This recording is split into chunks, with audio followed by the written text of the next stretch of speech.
Good morning, Facebook friends. Helen Archontou here, CEO of the YWCA of Northern New Jersey. My pronouns are she, her, hers, and I'm so happy to spend some time with you today. We are in February, our first broadcast in February. I want to make sure to acknowledge that it is Black History Month, and I hope that you are taking every day to learn something about Black history, which is American history, and important for you to know, and to know year round, but definitely to take this month to stay focused and join us on the YW. We'll be profiling some amazing Black women in history throughout the month as well, in addition to some great shows that we'll showcase. Also, I want to say Happy Lunar New Year. It's the year of the tiger, and looking forward to prosperity for all.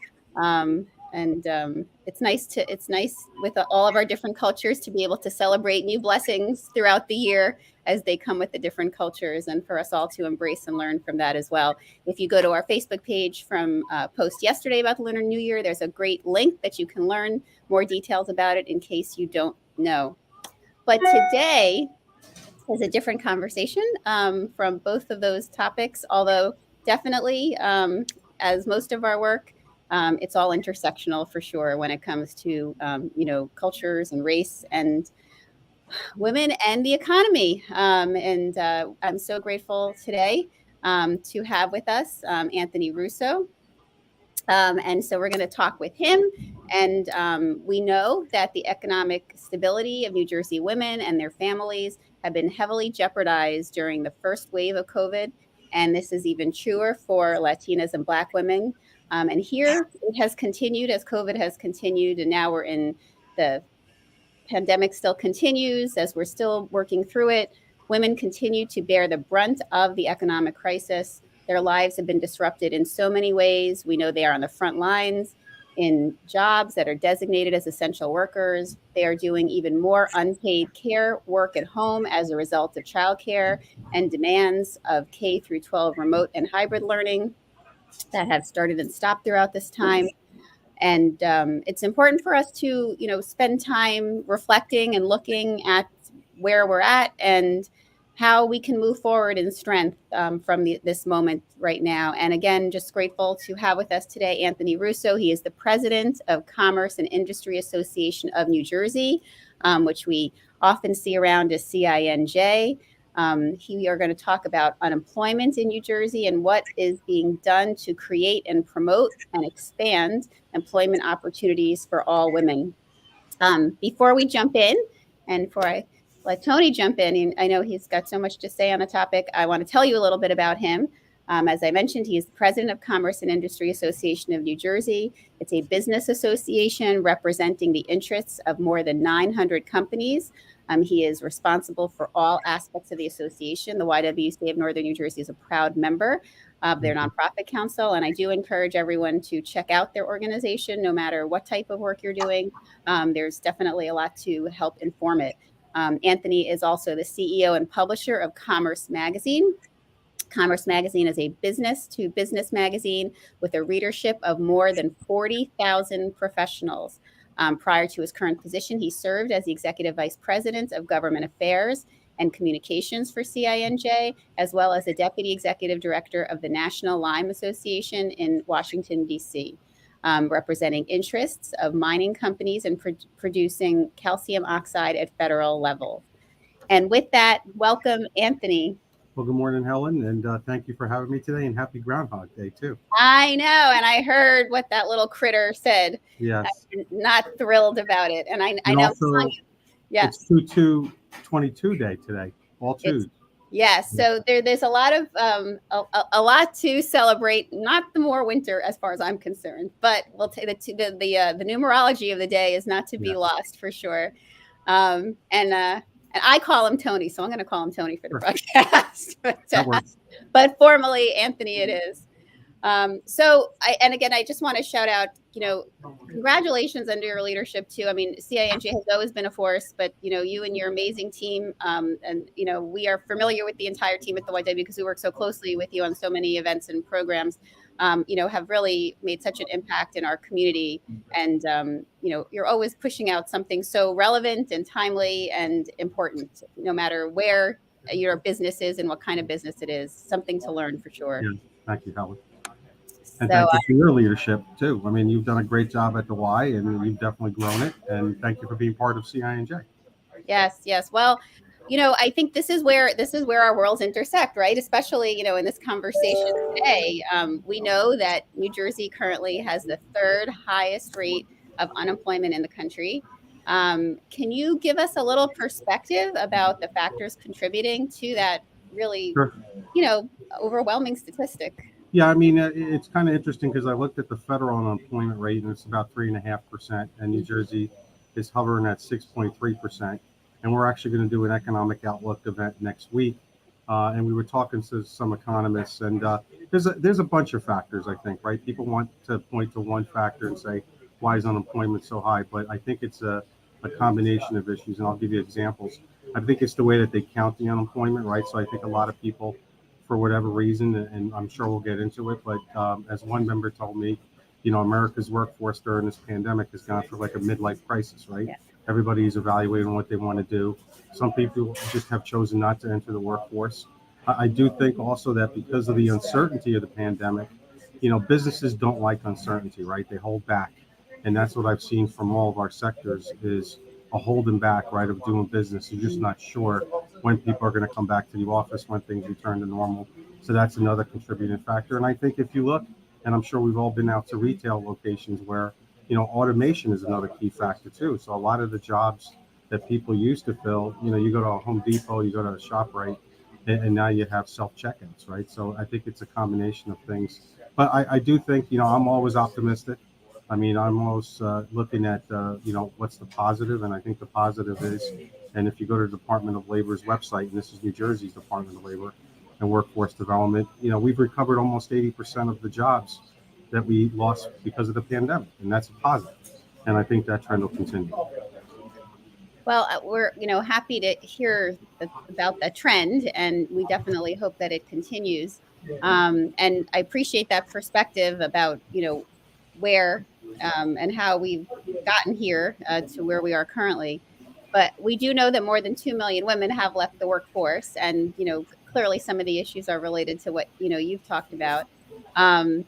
But caregiver responsibilities, that really couldn't be balanced with traditional employment opportunities was definitely the lead issue impacting women in the workforce. From your perspective, with all the businesses and corporations you work with and all your work in Trenton, what's your thoughts on this? Like I mentioned, I think the pandemic has caused a lot of people to kind of reflect on, what they want to do, right? Career-wise, family-wise, spending time. Obviously, with the schools being closed, that was a contributing factor. But I could tell you that a lot of the businesses that I've talked to, the number one issue, and I think the reset for them has been to offer flexibility, right? And this is where technology, I think, helps the situation. I mean, I think 20 years ago when we didn't have the internet, or, I mean, probably a little longer than that, you didn't have the capability of doing remote work, right? So if you're in an industry where you can do remote work, also think about the phone systems. Right now, you don't have to be in an office. Phone calls get bounced to cell phones. Yeah. So I think that flexibility has been key. But going back to your point as to why people have left the workforce, I think now the employers are starting to think that, hey, we have to offer that flexibility. It's not just childcare, it's elder care too, right? I mean, I'll give you an anecdote. One member is a manufacturer, needed to fill a general manager position that was on site. And he was offering $300,000, and he could not find anybody to take that job. And the reason was people were concerned about the pandemic, but also they had care responsibilities. And so those are the kind of decisions that are being made in real time that people are really reflecting on what they want to do. And I'll go back to what that member said, because I didn't appreciate it until he told me, but it's true that, we're going through, the workforce is going through a midlife crisis sort of, where you're reevaluating, reassessing, and I think you're going to see a lot of shifting around. So I appreciate you saying that, and talking about the flexibility, the piece, and I over the summer spoke at an event with Bergen Volunteers that, highlighted and talked a little bit about the return to the workforce. But are you seeing flexibility on all levels? I mean, I feel like large corporations have definitely figured it out because they have the technology and the ability and the resources to do it. How do you think the kind of mid-size and the smaller companies are doing with that? And are they able to really implement and support that? Yeah, I mean, absolutely. And it really is dependent on the sector, right? So if you're a manufacturer, you have to be there. The shifts are there. If you're a banker, sometimes the tellers have to be there. So dependent on the job, but I think companies are adapting, and that's the key word. You have to adapt to the current situation. And, we represent, even out of the 900 members that we represent, more than half are small businesses. When I say small businesses, I'm talking about 20 employees or less. And there's not one business owner, man or woman, that I haven't talked to in the past couple of years that just doesn't understand. They get the fact that their employees are their number one resource, and they don't want to lose them. Yeah. And the cost of onboarding new people and the cost of searching, I mean, the labor shortage, we're all familiar with it. So, across the board, the people that I've talked to, they understand that, where they can give their employees that flexibility, they do. And again, I want to credit the fact that the technology is so much better these days that people are able to work remote, like I'm doing today. Yes. Right? I mean, it's one of those things where you couldn't do that 20, 30 years ago. Absolutely. Absolutely. Well, I'm happy to hear that the companies that you're working with are, really being open to that. And, we're definitely seeing some of that for sure with the women in the workforce programs that we have, bringing women back into the community. But, we do know that still, if we look at the percentage of leaders in companies, whether they're large or small, still we're looking at males, in those roles. Can you talk a little bit about what role and how men can really support women getting back into the workforce? Because although many women have made decisions, to rethink, how they're going to return to the workforce, many are still struggling with needing that flexibility and, other issues, and wanting to approach an employer, with that still can feel uncomfortable because it's not, although it's becoming more accepted, it's still not the full norm for sure. And that's, unfortunately, that's the reality still. And I think where men can help, right? And I'll use my own situation. I mean, it's part of being shared responsibilities. When you're a family unit, with a husband and wife, whatever the situation is, you have to be able to have that flexibility even at home. And you have to be able to share those responsibilities. Now, going to the corporate side, and again, people that I've talked to, I think there's that understanding, there's that awareness that the world changed, right? And that they can't do. I think gone are the days when I was growing up. I remember my mom and dad, they're immigrants from Italy. They said you should be happy to have a job, right? And you would talk to certain employers, and their attitude was, just be happy that you have a job. Those days are gone. I mean, I think now they all appreciate that. Again, they have to hold on to the key employees, and the way to do that is to offer that flexibility. When it comes to women, and I'll speak to our board. I mean, I'm happy that our board's got 12 great women leaders on the board of directors. In our own executive committee, we have 4 women leaders, and it's more than half of the population are women, and so it just makes eminent sense to engage, and they've been great leaders. And the one thing that I've noticed is the women that I've worked with are just great visionaries. I mean, they really understand the world. They look at it through a lens where, not to say that men don't look at it the same way, but I'm always fascinated, at least to the women owners that I've talked to, and I have a couple of examples where women run manufacturing companies, moving companies. And again, I don't know if you know Cindy Meyer as an example with Ridgewood Moving. I mean, she's just an unbelievable visionary. And she's taken that company and grown it. Marcia Fries from Case Medical is another example. Judy DiLorenzo from Plastomatics. I mean, these are women that have run these companies way before the pandemic. And when you look at those leaders, what our job is, and especially at CIANJ through our platforms, whether it's the magazine, the events we do, is we have to showcase that leadership. And I think you have to keep raising that awareness, because eventually it'll be woven into the fabric of everybody's thinking. Yeah, I can appreciate that. And I also can appreciate that, on your part, it's intentional, and, that you're modeling that for other, male leaders, here in New Jersey and everywhere, because I think that that's, where we need to be at this point, is that it does need to be intentional. It does need to be always at the forefront of decision making to have that inclusivity. and appreciate that. I know how strong your programs and your organization are, and I can imagine that a good portion of that comes because you've got a great diverse team, a great diverse board, We do. and Yep. it's built on Can that. we showcase? You were actually featured about a year ago for I Women's History Month in March. Helen was on our cover, and I encourage everybody to visit our website and see it. But these are the kind of things that we ought to do more often. And then, Tracy Schoenberg, who works for us, she's been a leader. Wendy Tate, Nicole Pecoraro, and now Kathy Agudo. But last year we came up with the Enterprise and Women's Award program, where we wanted to, showcase the enterprise in women, right? These entrepreneurs. And so again, I go back to we have to keep raising that awareness whenever we can. Well, it was my great honor to be chosen among such amazing women and by your organization. And I do, and I happily accepted, not only because it was a great honor, but because again, I think that it's an opportunity always to help elevate these conversations and create models for others. And again, I appreciate that CINJ is doing it, and I do hope that others who are watching, who are connected to corporations or organizations that have the opportunity to connect and create um, you know, uh, places where women leaders can be showcased. It really is part of moving us forward for sure. Mhm. So let's talk a little bit about the change of the job market. We know that a lot of folks that are coming back into the workforce, and women in particular, we're seeing jobs change. People are jumping into areas that they weren't necessarily focused on prior to the pandemic. There's a lot of reskilling and apprenticeships, that we're seeing. Can you talk a little bit about the impact of that change and those opportunities, and what and how we think it'll impact the job market and the unemployment rate for women? Sure. And when, I think traditionally when people think of apprenticeship programs, they think of, those traditional trade practices, Yes. plumbers or electricians, manufacturers, operators. But, and then if you think about what Governor Murphy did in his first term, he's real big on apprenticeship programs.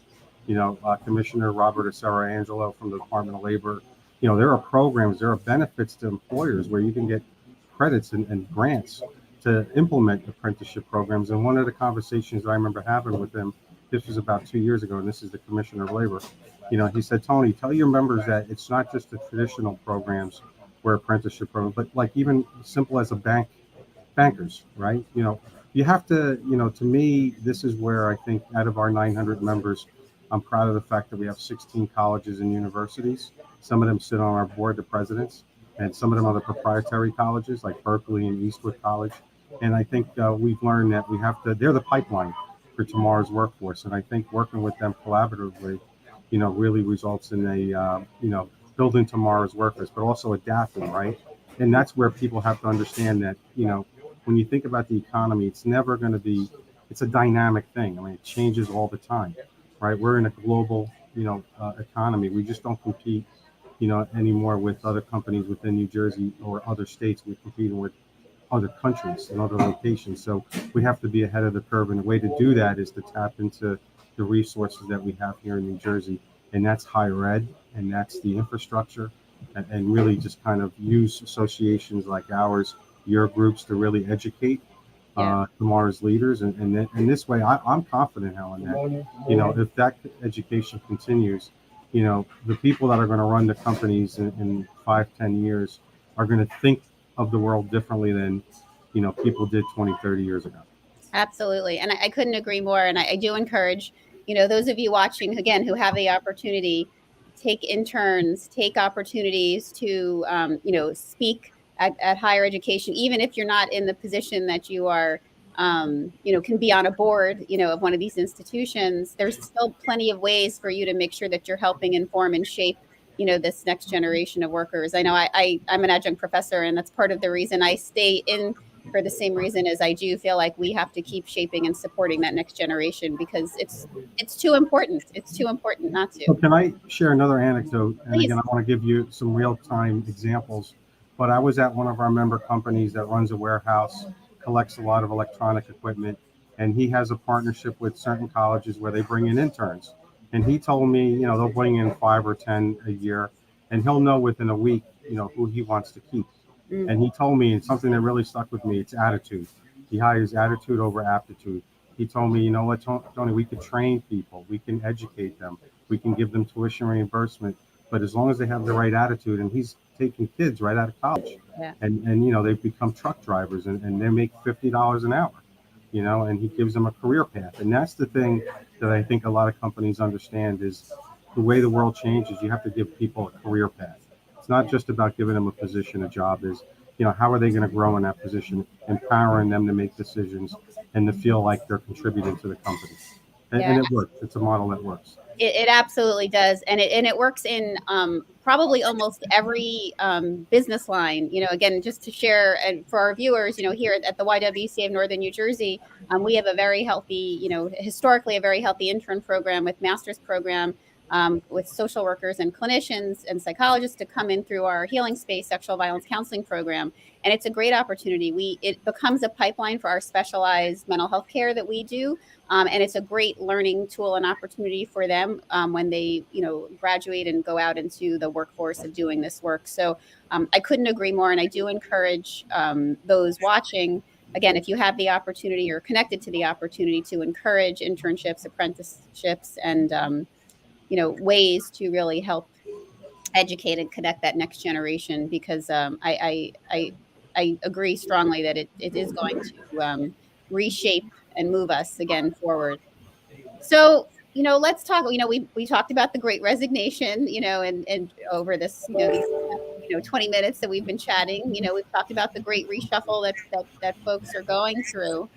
Um, so let's talk about recruiting employees. You know, I know I'm, you know, reading through my LinkedIn feed about how difficult it is. You offer, you know, it's really, you know, hard to find the right employees, hard to, you know, get them in, even though we know that there are people looking. You know, how can we recruit the best and brightest employees and, you know, engage them for the positions in, you know, whatever the field? I mean, and again, you've got so many different business lines connected to CINJ, so I know you see it all through your work.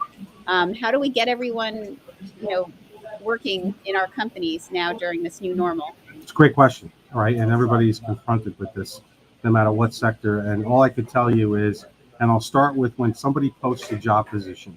Traditionally, you just post a position.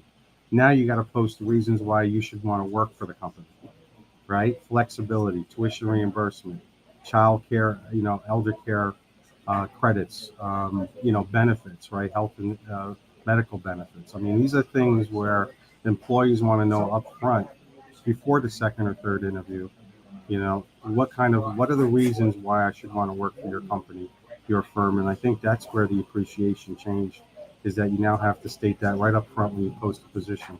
And it's a challenge, but I can tell you, and again, what rises to the top after everybody that I've talked to is that flexibility, right? Employees want to have that flexibility. The days are gone, and I'll use the word of the day, if you will, out of this pandemic, is you're going to hear this a lot, is a hybrid model, right? I think gone are the 9 to 5 jobs in an office. You know, people are going to come and go. Here's your laptop. Do what you can from home. Come in when needed. You know, interface with the vendors, the clients, the customers. But that flexibility is so important that I think gone are the days where it's a 9 to 5 traditional. And again, the change has been the technology and the mindset of owners to know that if you want to keep good employees, you got to have that flexibility, and that rises to the top. Well, that's great advice, and I appreciate all those that are watching that are connected to, you know, hiring, to, you know, really think about pushing, you know, more than the work tasks, but, you know, why you want to work for the company, the mission, and you know, the other benefits, you know, that are at this point where we are, as you're sharing, you know, definitely more of a place to, you know, to focus. Um, the companies that are just question, just you know, thinking about just all the companies that you talk with and their impact, the companies that are, um, you know, trying to figure out that flexibility piece and trying to, you know, engage, because we know that it is a different mindset. I mean, and it is also at the YWCA, for example, when we returned to the office in September of last year, we returned as a hybrid workforce permanently going forward for the organization, and that was different. Most nonprofits are not operating like that, but we decided that was something that we should engage in. But it has taken time to figure out how to make that work. And can you speak a little bit to the business owners and the business leaders about the importance of really investing in that and how to work through some of the challenges that come up? Because the reality of it is, it is a process to figure out, in certain companies, because we are all different how we operate, how to make it successful. But clearly, based on what you're saying and based on what we know from the statistics, it's essential that we figure it out. Yeah, so I could tell you, Helen, that what fascinates me is the fact that companies watch each other, right? So they're looking for that. What are they doing? What can we emulate? And that's the sharing of best practices. That's the sharing of maybe changing the culture. A lot of the firms have hired consultants and professionals to kind of come in and help them, navigate this new terrain, if you will. And I think that, it goes back to, it's constantly evolving. They have to keep asking the right questions. They have to talk to people, not only the employees, but their peers. They have to be part of associations. They have to be part of events. And I think, again, from what I've heard, the biggest challenge working remotely sometimes is, like you hit it on the head, is how is it going to work? Is it going to be efficient? And the one thing that worries a lot of our business owners or the younger generation, they're not going to have that one-on-one that we're probably used to, right? When you're in an office and you go into the kitchen, you grab a cup of coffee, you talk to somebody. Now you have to get on Zoom, and it's a little harder. And so I think what you're going to see is, I think the model is going to change where it's going to be figured out. And that's the one thing that's great about our economy is, the economy is going to figure itself out. And then we're going to reach a place where I think it's going to be efficient. And I think it's going to be productive. And it's going to benefit, the private businesses, but it'll benefit the employees that work for them.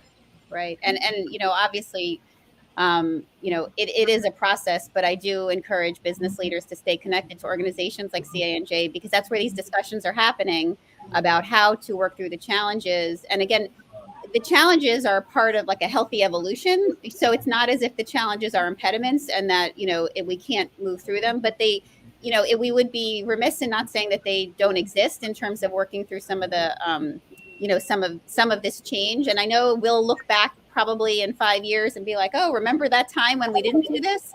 But it's important to be in circles and have opportunities to talk to other business owners and, for me, other nonprofit professionals and, like-minded, like area peers, to be able to talk through these issues, which again is why there's such a value to organizations like CIANJ. So I appreciate you creating that environment. And, again, you do it for nonprofits as well as for profits and for profits at different levels. But it's essential. We need to keep working through this and figuring it out. It's essential for women. It's essential for all of us. You can't silo anymore. You can't be isolated. You can't just kind of have one linear way of thinking about it, because you'll be destined to fail that way. And I think, again, credit to the companies that I've talked to, and one of the things I like about my job is, we represent so many different sectors that I kind of play them off of each other. What do they do in the accounting field? What do they do in the legal field? What about healthcare? What about the utilities? And again, it's that common denominator that, in order to really grow, you got to keep talking to people. You got to collect as much information as you can, and then you assess, then you evaluate, and then you make a business decision. Yep. Right? And every business is unique, and everything is different. And I have members that are been back for 2 years, where their workforce has been back in the office. Then I have other members, like an insurance company, that has decided to stay remote 100% because it's been working. And you know what he told me? He's like, why would I touch this, Tony, when it works? And think about it, Helen, right? I mean, you save on office space. You save on a lot of the travel, the commute. Now, it's bad for the companies that depend on that. Right. The owners of the office spaces and the restaurants and everything like that. But again, I think what you're going to see over the next couple of years is there's going to be a settling of where we are as an economy, in this new world. We're never going to go back to, I don't think, the pre-pandemic, and again, that rigid 9 to 5 office. I think what we've learned in 2 years. I mean, it's been 2 years. But think about that, 2 years. I know. I remember when we first, when the first restrictions came on in March of 2020. I think I was talking to folks that thought it would last a month, 2 weeks, and here it is 2 years later. And I think people understand that we're going to have to just live with it. Well, and it's definitely a new a new normal, as they say, for sure, and just to keep evolving through it. And on that topic of keep evolving, to a positive place, and a place of inclusivity and equity for all. I just want to share with our viewers that CINJ is launching a DEI committee initiative this year. And, this, although, again, I know that you've always been having these discussions, you're formalizing this new effort. Can you talk a little bit about, this effort that you're launching, and also, in relation to, how we move forward to level the playing field for, um, you know, uh, our people of color, our women of color, and our women-owned businesses that are leaders of color that are connected to them? How can we help them not only start businesses, but I mean, the key is, there's a lot of programs now to help them start, but 5, 6, 7 years from now, how can they still be strong, keep gaining the capital they need, keep getting the support, the state contracts? How can we move forward? Yeah, good question. And we're proud of the fact that about 3 or 4 years ago, through one of our board members now, Careethia Oates of Morgan Stanley, we started a Black Business Network. But when you think about diversity, equity, inclusion, it's more than just women owned, minority owned. It's people that are, with disabilities. It's, other folks. And what we're hoping to do with this forum is bring the expertise. And again, when I talk to the larger companies, they have the capabilities of hiring professionals that are dedicated to the DE&I. And what we wanted to do is, when we launched this forum, we want it to be meaningful. And what I mean by that is we want to be able to measure success. And when I talk to the small businesses, again, if you're 20 or less employees, you're not likely to hire a DE&I professional, right? You just don't have the resources for that. But, through this forum, they're going to want to hear, what should I do? What should I do? What kind of employment practice should I bring about? What does equity mean? What does inclusion mean? What does diversity mean? And try it. I think through the forum, one of the things we're going to do through our steering committee is that when we launch it and have events, the one key component of that is we want to be able to measure a year from when we launch it to say, have we seen changes, right? And that goes back to what we said before, the unbiased, conscience out there where, people have to recalibrate, have to change the way that they're thinking about things. So, and I think that's going to change. Well, I'm grateful that you're organizing, because I know you have so many important business leaders connected to CINJ, and it's we look forward to participating, supporting, and watching the measured change, as the committee evolves. We like to leave our viewers with some action items. Can you share anything that they can be doing today to get involved in Trenton, get involved with their electeds to help make some of the changes and shifts that we're talking about to support positively? Yeah, I think you hit it on the head. I think people have to get involved, right? And I'll talk about politically. I go to our members and I'll say, do you even know who your mayor is, right, in your town? And a lot of them don't. Like, you're running a business, you need to know who your local elected officials are, all the way up county, state, and who your congressional representatives are. And I think the more that they get involved, the more that they stay plugged into what, it's a learning, right? You constantly, it's continuing education. And that's the thing that I think, the only advice I would give people is be involved with your local chambers, associations, nonprofits such as yourself. It's just the wealth of knowledge and the wealth of talent, and I hate to use the word free advice, but there's a lot of free advice through all these groups that these business owners can get. And a lot of them understand that and appreciate that. And I think that's why they get involved. And again, gone are the times when you say, well, I don't have the time for that. You have to have the time for that, because it matters. It matters to you personally. It matters to your business. And so, yeah, just the key is, I hate to sound cliche about it, but, if you don't get involved, you're never going to progress. Yeah. If you're not part of the solution, you're part of the problem, right? Right.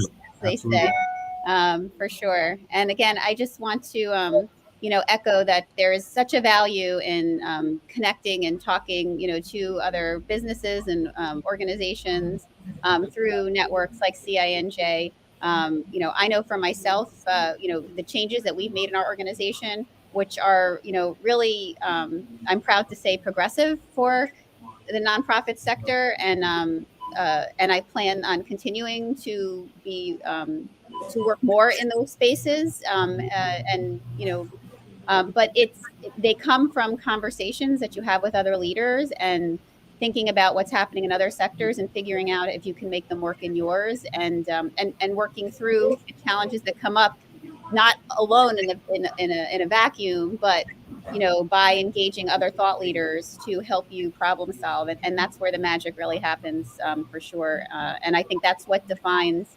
workplaces. And we're really working at the YW, and I know so many other organizations and companies are doing it as well, to really be a place that not only does the work get done, but that people really feel proud, to be part of it. And I got to tell you, Helen, and credit to you and your team. I mean, what you've done at the Y and a platform like today, I mean, it's great. This is visionary. This is what we need to do more of. So, credit to you and your team. Well, Yeah. I credit my team. We've got a great team at the YW. I'm just very grateful to be working with all of them. And I'm going to shout out Christy, who's the behind the scenes to YWTV, because she's never in front of the camera, but she makes the camera go every day while we're shouting out for the moment. Can I give credit to my team as well? Please, You can't do it alone, right?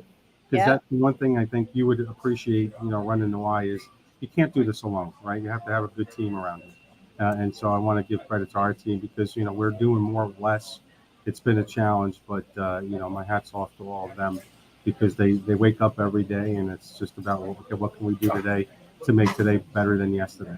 Yeah, and I have to agree. You've got a great team. And again, I encourage everyone watching, even if you don't feel like this, if you feel like, oh, this isn't probably the organization for you because of what I do, don't be surprised. There's so many great programs and events, and right now they're in that like hybrid space of doing some in person and some virtual. There's something happening all the time, whether it's just more like an opportunity for socially for people to connect, to talk. But I mean, the business conversations are fast and furious on all different levels that come out. There's no sleeping clearly happening over at CIANJ.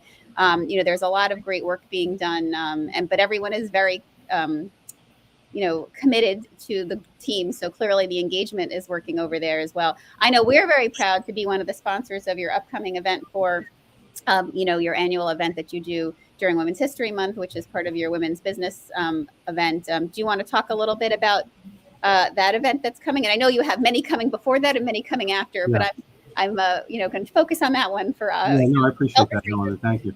But we're proud of the fact about 3 years ago, we launched something what we call Women in Commerce Forum, and it's really resonated well. I think our inaugural event about 3 years ago in July turned out 200 women with standing capacity, standing room only.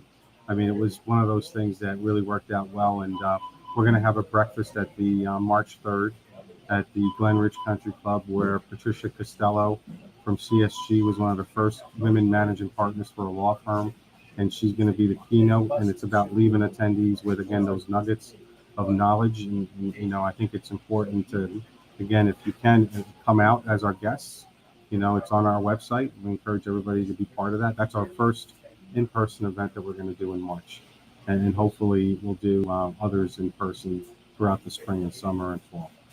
Well, we have the link for you here in the comments, not only to CINJ, so you can go to their website and learn all about their doing. You can get on their mailing list so that you can get e-blasts, but you also have the links here to the actual event that we were just talking about, the Women in Commerce Networking Breakfast in early March. So we hope that you can join us for that as well. If you're feeling comfortable being back out, it's going to be a great place to meet a lot of people.